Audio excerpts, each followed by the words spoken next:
Good morning. This is James Park. It's February 17th, 2022. I'm reaching out to you to give you another resume tip.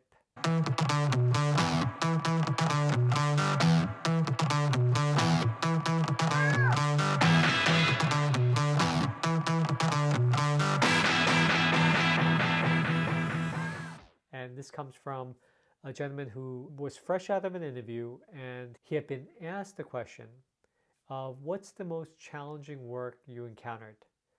Or what incident as a building super scared you? This is a question for building managers or those that are applying for building manager positions, resident manager positions. So, what are they asking and what are they looking for? I think that's the key, right? Because there's a lot of things that you do in your line of duty that will be challenging or that scares you or that raises your blood pressure, right? There's elements of danger involved, safety hazards, things like that. But before you share your story, you should know that this is not a question that is just designed to let you feel free to tell any story. There's actually a purpose to this question. So, what is the board or property manager, whoever the interviewer is, what is he looking for, he or she looking for? So first of all, they want a story that really, shows that you were brought out of your comfort zone, that you were put in a new situation that was unexpected, was beyond what you were normally used to, that made you truly uncomfortable, frightened, or scared. And they want to see the traits, the human traits that you showed in persevering or overcoming that or dealing with that. They want to see that you have grace under pressure, right? Because a lot of us lose our heads. They want to see that you're able to keep calm, keep a level head, a cool level head when things hit the fan.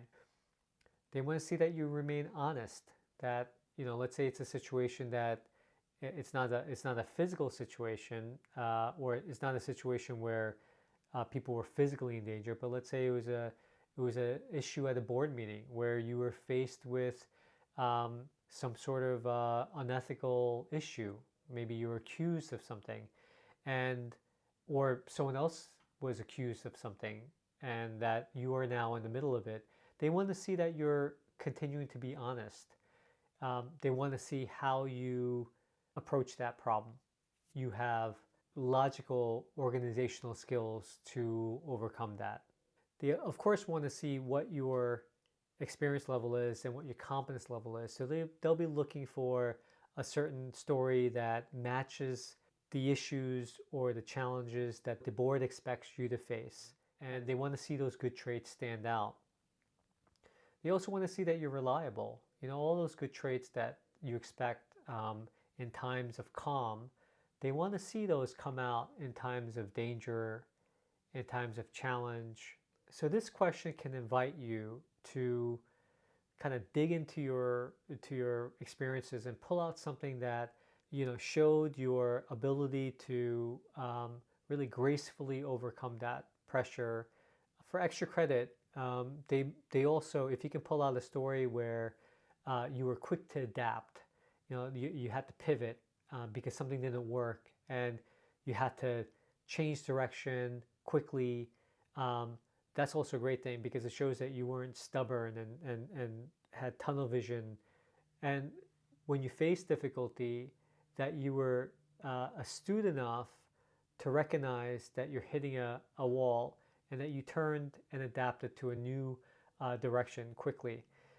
The other thing is humility. They want to see if you ask for help. That are you open to asking for help when things get difficult for you? Look, we all want to fix things by ourselves and figure it out by ourselves, but there are times when that pride has to be put to the side, and that we have to look at the bottom line as actually getting that job done, getting that challenge taken care of by any means that may hurt our pride, right? So they're looking for humility there.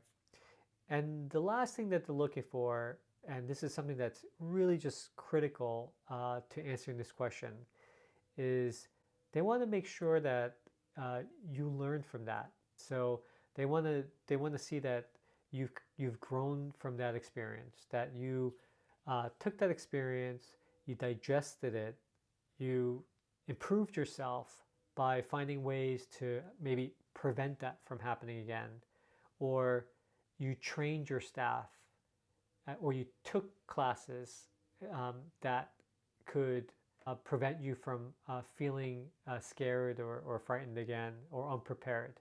Maybe that you even trained others for that. So you want to pick a story that really captures the whole thing, right? So what we have here is we have here a difficult situation. You're the hero of the story, meaning you're the main character. Think of yourself as a movie. You're in a dire situation. You respond to it with integrity. You respond to it with grace.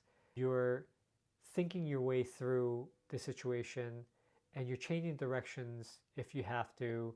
And then once you find a way to conquer it or overcome it, or maybe not overcome it, maybe just survive it, you get out of it with the lessons intact, and you find ways to improve yourself.